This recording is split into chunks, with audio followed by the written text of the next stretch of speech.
Saya ingin memperkenalkan ahli kumpulan kami yang terdiri daripada 4 orang ahli, iaitu Katina binti Abdul Rani, Nur Syazlin binti Abdullah, saya Siti Mariam binti Mahmud dan Nasyara binti Syamsuddin. Pengenalan. Istilah budaya berkaitan dengan istilah tamadun yang merupakan kemajuan minda atau kecerdasan atau cara orang berfikir, berkelakuan dan sebagainya. Oleh itu, budaya adalah keseluruhan sistem kehidupan manusia yang kompleks yang menggabungkan aspek moral, pengetahuan, kepercayaan dan peraturan. Perkataan culture atau budaya dalam bahasa Inggeris merujuk kepada cara hidup seseorang. Budaya adalah hasil watak kolektif ahli kumpulan, kecerdasan, semangat dan kerja keras. Menurut Wan Razali Wan Muhammad Fazrul Azdi 2012, budaya ialah cara hidup, iaitu satu cara yang mengatur kehidupan sekumpulan manusia. Persepsi terhadap persekitaran atau pandangan dunia dan cita-cita atau etos masyarakat adalah lebih penting daripada tingkah laku harian. Cik Su mendefinisikan budaya sebagai cara hidup, amalan yang semakin sebati dalam masyarakat, serta simbol, makna, anggapan dan undang-undang yang dicipta dan diturunkan dari satu generasi ke generasi yang seterusnya. Budaya di dalam sesebuah syarikat.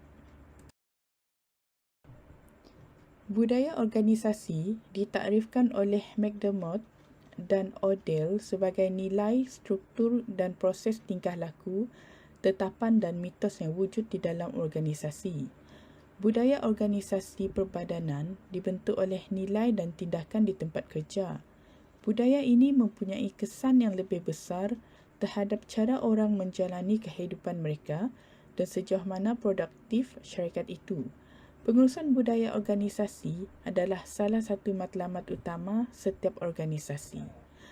Ini adalah supaya organisasi dapat mengekalkan sumber tenaga mahir dan bermotivasi di samping menggalakkan mereka menggunakan kekuatan mereka untuk memajukan matlamat organisasi. Budaya organisasi boleh berfungsi sebagai satu set piawaian tidak bertulis yang berfungsi sebagai model bagaimana kaki tangan harus berkelakuan sendiri. Nilai keyakinan dan peraturan yang tidak dinyatakan yang menyokong struktur pengurusan organisasi membentuk budayanya. Dimensi budaya Hofstede. Hofstede 1991 mengkaji budaya organisasi dari perspektif kognitif, iaitu cara kolektif di mana pekerja berfikir yang membolehkan pekerja sesebuah organisasi dibezakan daripada organisasi yang lain. Hofstede 1980 menegaskan bahawa terdapat variasi dalam penetapan kumpulan budaya yang mempengaruhi tingkah laku organisasi di peringkat kebangsaan dan serantau. Disebabkan kemudahan penggunaannya dalam menentukan dan menilai budaya, dimensi Hofstede sering digunakan dalam penyelidikan sosial. Jarak, kuasa, jauh atau dekat. Menurut Hofstede 1989, jarak kuasa merujuk kepada situasi di mana mereka yang kurang berkuasa dalam kumpulan, termasuk institusi kekeluargaan, menerima dan merasakan kuasa diagihkan secara tidak adil. Jarak kuasa jauh menunjukkan bahawa tahap kepatuhan masyarakat terhadap pemimpin masyarakat yang berstatus meningkat dengan jarak kuasa yang semakin meningkat. Sebagai contoh, Malaysia memberi penekanan yang kuat terhadap prinsip moral yang mesti dipatuhi untuk menghormati orang tua, ibu bapa, guru, pemimpin dan pemimpin dalam organisasi. Orang yang menggunakan jarak kuasa yang dekat boleh berhubung antara satu sama lain. Hasilnya, individu-individu dalam organisasi lebih tenang, proaktif dan dapat mengambil bahagian dalam membuat keputusan dalam suasana hubungan kuasa yang rapat. Hal ini demikian kerana pengurusan tertinggi di Malaysia bertanggungjawab membuat semua keputusan penting dan pemimpin atau mempunyai kata akhir dalam semua keputusan penting. Oleh kerana pilihan diputuskan secara berpusat, elemen insentif memaparkan status dan kuasa, Individu mematuhi arahan pemimpin mereka dan setiap struktur organisasi mempunyai banyak hierarki. Malaysia adalah sebuah negara yang mempunyai jarak kuasa yang tinggi. Ini menunjukkan penerimaan Malaysia terhadap jarak kuasa dalam pengagihan kuasa negara. Oleh itu, keadaan ini dapat kita lihat para pekerja dalam organisasi dan institusi di Malaysia amat menghormati ketua mereka.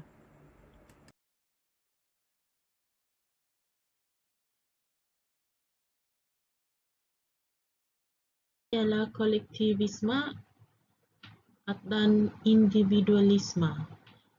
Antitesis kolektivisme ialah individualisme. Ia merujuk kepada tahap di mana rakyat Malaysia hanya menjaga keluarga pribadi dan diri mereka sendiri. Kolektivisme merujuk kepada integrasi seseorang ke dalam kumpulan besar sejak lahir.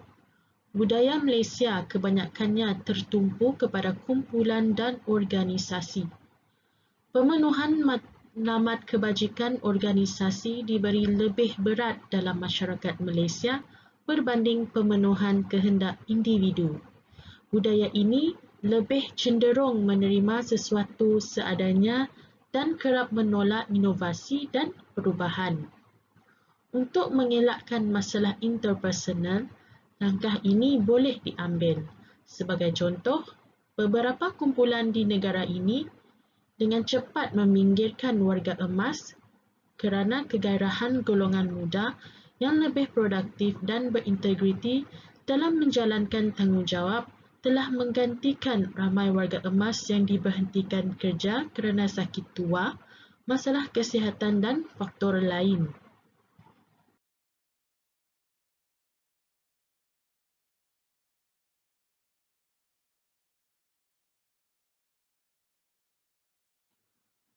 Slide seterusnya ialah maskulinisme dan feminisme. Hofstede menggunakan istilah maskulin dan feminin untuk merujuk kepada tahap di mana ciri maskulin dan feminin dihargai dan ditekankan dalam budaya. Ini menurut Porter, Samaver dan McDaniel 2007. Di tempat kerja, peranan jantina memain kesan yang ketara dalam keberkesanan sesuatu tugasan diselesaikan.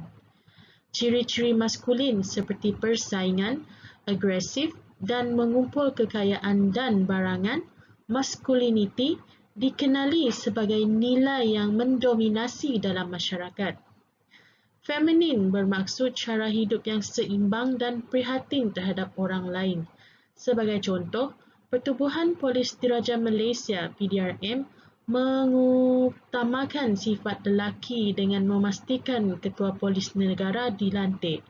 Ini berikutan dominasi lelaki di kalangan semua ketua polis.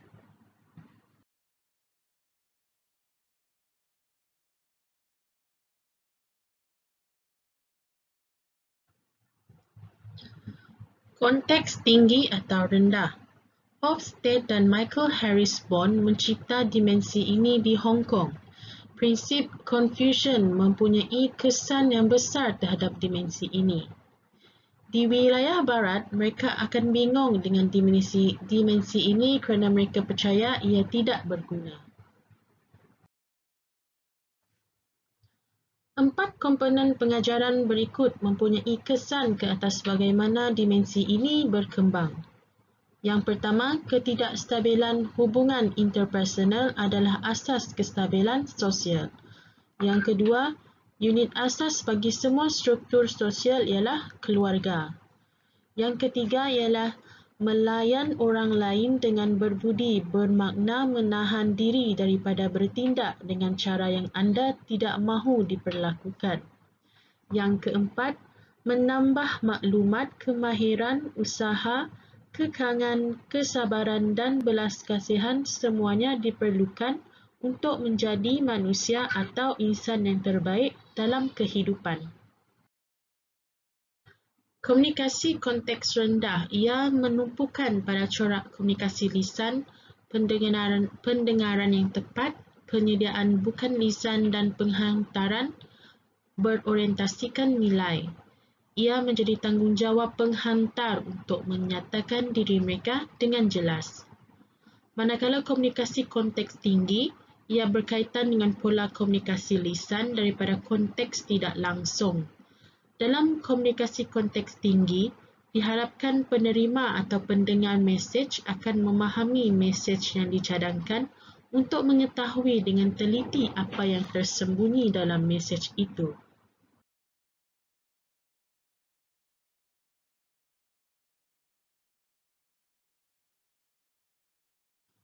Slide seterusnya ialah polikronik dan monokronik. Majoriti orang cenderung untuk menggunakan strategi pengurusan masa monokronik atau polikronik.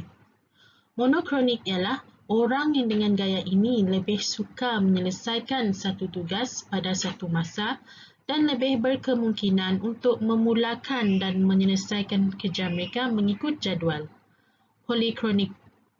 Manakala polikronik pula, orang dengan gaya ini lebih suka menukar antara dua atau lebih tugas sekaligus, menukar rancangan mereka dengan kerap dan lebih menekankan untuk membentuk perhubungan berbanding menyelesaikan tugas.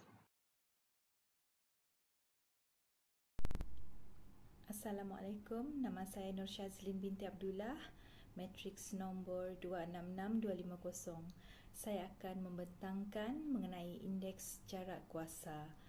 Indeks jarak kuasa ataupun IJK secara asasnya merujuk kepada hierarki tempat kerja dan peruntukan kuasa yang tidak sama rata menurut Hofstede.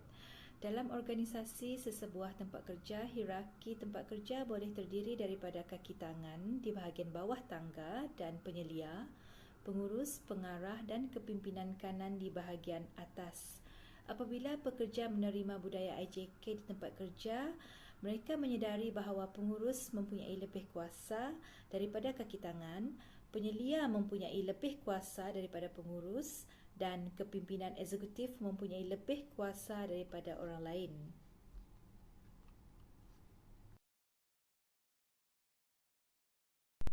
Seterusnya, kolektivisme ataupun individualisme, IDV. Menurut idea Hofstede tentang individualisme vs kolektivisme, pekerja yang berfikiran bebas vs berorientasikan pasukan adalah jenis pekerja yang berbeza. Dalam tempat kerja, pekerja saling bergantung sama ada mereka bekerja dalam pasukan yang ditetapkan atau melibatkan diri secara kolektif dalam cara lain, seperti menyertai kesatuan sekerja untuk menangani gaji atau faedah bayaran, berbanding dengan individualisme yang menunjukkan bahawa pekerja beroperasi secara bebas daripada rakan sekerja mereka. Seterusnya, feminisme dan maskuliniti. Menurut konsep budaya feminisme dan maskuliniti, tingkah laku pekerja mungkin berbentuk pekerjaan atau jawatan sebenar atau cara pekerja bertindak di tempat kerja.